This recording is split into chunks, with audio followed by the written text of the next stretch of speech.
Football Guys Talking Basketball, FGTB. Ted, let's start with the Sooners. 2-0 since we last recorded, beat West Virginia on Wednesday night, which now that West Virginia just beat Kansas, looks like a Great. much better win, right? Yeah. Beat them 77-63 on Wednesday night, protected home court against a team that I don't think a lot of people would say are in the upper echelon of Big 12 basketball. But the big win that everyone's talking about came Saturday afternoon. The Sooners beat Cincinnati 69-65. Nice. To move to 15-3, 3-2 in Big 12 play. And Ted, that felt just like an absolutely massive road win for Porter Moser's squad. So difficult in this conference to get road victories. I mean, just look around at what Kansas has now lost to UCF and West Virginia on the road. I mean, that's I did not see that coming. I know. It's I mean, we've always known it's tough. And this year is no exception. Big win. What a wild game. Like the first 15 minutes of this basketball game was damn near unwatchable. I was sitting there watching it going, is anyone going to hit a shot? Anyone at all? There was like 5 minutes to go in the first half, and it was like 11-7 or something like that. It's crazy. And then it started picking up from that point on and started making some shots. Really tight game at the half, just kind of like you expected, and executed well in the second half, man. I thought OU showed a lot of toughness in this game. First of all, Cincinnati's really good at home. And that place, I've never been there for a game, but just from the couch, that place sounded like it was rocking. Yeah. So I thought that they did a good job of just handling that atmosphere. I thought they did a really good job competing on the glass, playing with toughness. Cincinnati's got some good size in the front court. They do. They got some big dudes. And Sooners out-rebounded them. And I thought they really displayed some toughness. Javion McCollum led the way with 16 points. I didn't think he shot it particularly well, but I do want to give that guy credit. He rolled the absolute hell out of his ankle when he landed on that guy's foot, when he made the floater. Taped that thing back up, got back out there, and just kept playing, man. I love that. I love him showing that type of toughness. I love seeing that. And while it was a struggle for him in the first half, Otega Owe was massive, especially early in the second half with the offensive production. I know he missed the free throw on the one-on-one late. Not great. Not what you want, but that production that he had in the second half, it was huge. And I thought it was the difference in the game, the way that he stepped up, made some shots there. I thought that, it was kind of an up and down performance for him, but that stretch where he got it cooking, massive for this team. Yeah. No, it was great. Man, the efficiency was better. I haven't looked at the box score numbers exactly, but the turnovers and points off turnovers have been what was like really killing us in the games where we didn't play well, and it felt better. It felt like more of a controlled and efficient type of game than it has been. I thought that they valued the basketball better. Yeah. But I thought it was as gross of an offensive performance as I'd seen from them. Yeah. And sometimes you just got to win the gross ones. And that's what it was. I mean, especially you get what Uzan had 2 points. I mean, you go on the road and a guy that talented only has 2 points and you walk out of there with a win. Sure. Yeah. I mean, now you got to get more out of Uzan, but free throws are maybe the difference. 16 for 18 at the line. Meanwhile, Cincinnati missed 8 free throws. I mean, that stuff really matters in tight games. So it wasn't pretty, but they found it. They found a way in that second half. And there's a lot of teams throughout Big 12 play that haven't found a way to win the ugly ones on the road. So I think it says a lot about those guys. That was a heck of a win, man. I know. It's one of those where still don't know how good they are. I It's don't know hard how to good tell. anyone in the Big 12 is.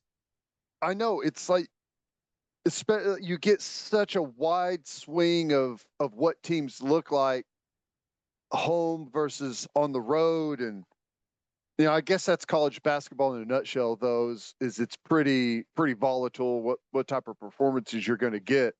I know we're ranked number 15 or so. I mean, I guess that's probably about right, but sometimes I feel like, man, we look like a top 10 team, and then other times I look like, yeah, are we really even the top 25? So it's kind of hard for me to put my finger on it, but the one thing I like is the athleticism, and if we can continue to take care, value the basketball, as you said, if we hit foul shots the way we did, and you know score and win the games at home. I mean, that's what it's going to boil down to, is you can't lose serve at home.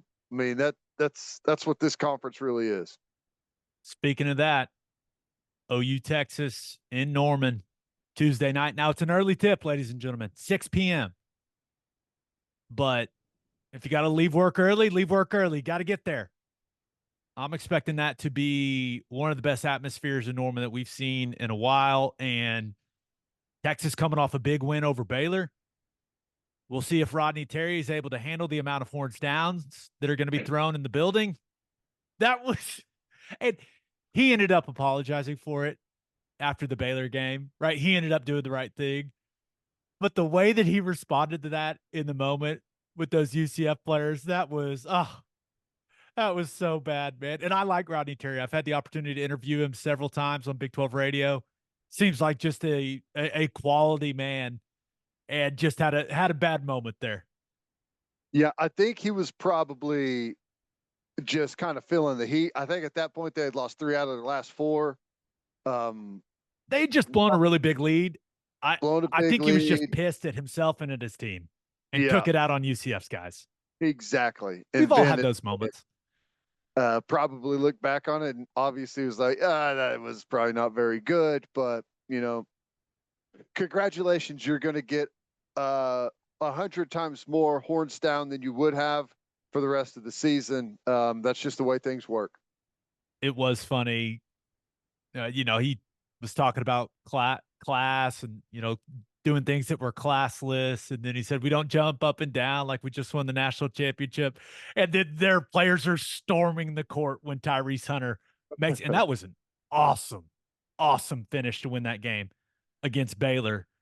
I mean, basically, guys like horizontal in the air as he shoots it up off the glass, but they're running out on the court, jumping up and down, and everyone's like, "What happened to the whole? We don't jump up and down like we won the national championship. We handle it with class stuff." Rodney, what happened?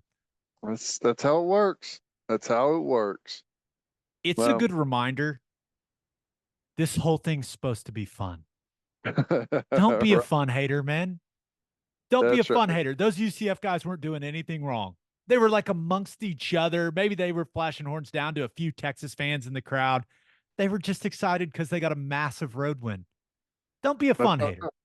that's how it goes. And yeah, you better learn to enjoy it, because Tuesday night it's gonna kind of be the entire game, the entire situation for you. Yeah, that's going to be fun. Big one. Got to win that one if you're Oklahoma. Let's talk some Thunder.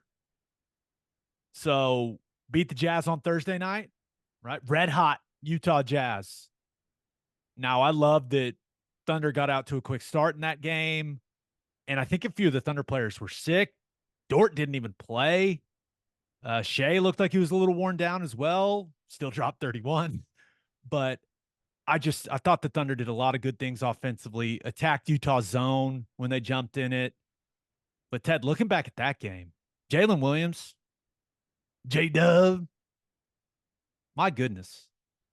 I mean, what a fourth quarter for that guy. Dude is an absolute stud, and I don't even know what to say about him anymore. He's been on a tear like the last 4 or 5 games. He's really cranked it up.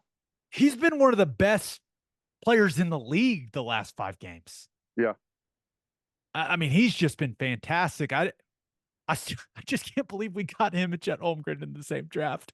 It makes me so happy. But even Case and Wallace in that game may have hit the biggest shot of the game, that three late. But all eyes were on Minneapolis on Saturday night for the Thunder, right? Best record in the West versus the second best record in the West. All the Thunder did was go in there and beat him. Ted, what's up? Now, did they go to Chet's high school? Was that before the game? Yes. That was pretty cool. I'm guessing that was Friday night. Okay. I'm guessing that was on a Friday because they had a game Thursday and then had a game Saturday. So my guess is that was a Friday night affair. That's pretty cool. Everyone just wants to point out that Giddey wasn't there. Gosh. Just can't give Chet props there. Everyone's like, where's Giddey? Where's Giddey? I don't know, man. I don't know where the guy was. Who cares? Just brutal. People are still booing Giddey, man. Oh, that guy. He's had a tough year. Playing better though. Playing a lot better. Yeah. But as far as what we saw on the court, physical game. It was a physical game. Had a bit of a playoff feel to it. And I thought the Thunder really showed what they're made of. They're down double digits early in the fourth quarter. And it was just such a fun game to watch with a bizarre finish. Dort just makes a horrible mistake and fouls Anthony Edwards on the three-point attempt with, 3 seconds to go. And Anthony Edwards seems like one of those guys that are going to walk to the free throw line, hit all three, and then go win it in overtime. That's just kind of the vibe he puts off. And he missed that first one, and I went, oh, my goodness. And then he missed the second one. I went, oh, my goodness. Then, of course, I had to miss the third one intentionally. Ted, I was stunned because he doesn't seem like a lemon booty type of guy, but got real puckered up, couldn't get it done. What a shame. Yeah, everything changes when you miss that first one, and all of a sudden that basket's moving on you. He looked at the rim like, why have you done this to me, rim? Probably because some of the abuse that he puts it through. That dude true. Can absolutely fly. But as I was watching the game, it got into the fourth quarter, I was starting to think, I think the Thunder may get out math in this game. T-Wolves shot 13 more threes than them, hit 6 more, but Thunder made up for it getting to the free throw line. 30 of 35 from the line, took great care of the basketball, minimal turnovers against what I believe is one of the NBA's best defenses. Thunder really didn't shoot it well at all. But I think it just says a lot about their grit and their defense that they're able to go in there and get this win. Come from behind. And I was watching the post-game interview, and it flashed up at the bottom, and I can't remember what it said, but they've got a bunch of fourth quarter double-digit come from behind victories this season. Yeah, I think over the last 2 years, they're tied for the most in the NBA. Like coming back from being down double digits. I could have completely messed that stat up, but I'm pretty sure that's what it was. Yeah. Well, grit, and like to do so and not have like a really good shooting night. You're playing defense, you're taking advantage of your foul shots, like just winning in different ways, I guess, is always a nice little stat to have. Chet he's doing such a good job protecting the rim, staying vertical on his block attempts. He's got such a massive impact on the defensive end for this team. SGA continues to build his MVP case. Another 33, including that step back with about 1:15 to go to take the lead. That was sweet. It's those types of moments that can build an MVP case. And then you mentioned the post-game interview, man. This team's chemistry it's great. I mean, you've got J-Dub and J-Will and Chet just lurking behind Shea as he's doing his post-game interview with Nick Gallo on the court. I I don't even know what they were doing. Just kind of giggling, just kind of, I don't know, just having fun, man.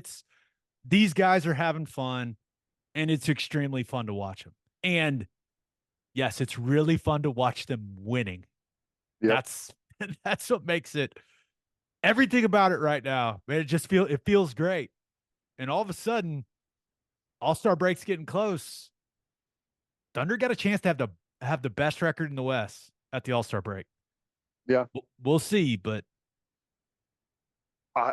it's exciting. Hey, do you know the details of the Amazon thing? no, I saw that they were acquiring the Bally stuff. Yeah. I read the article, but the article just made me more confused.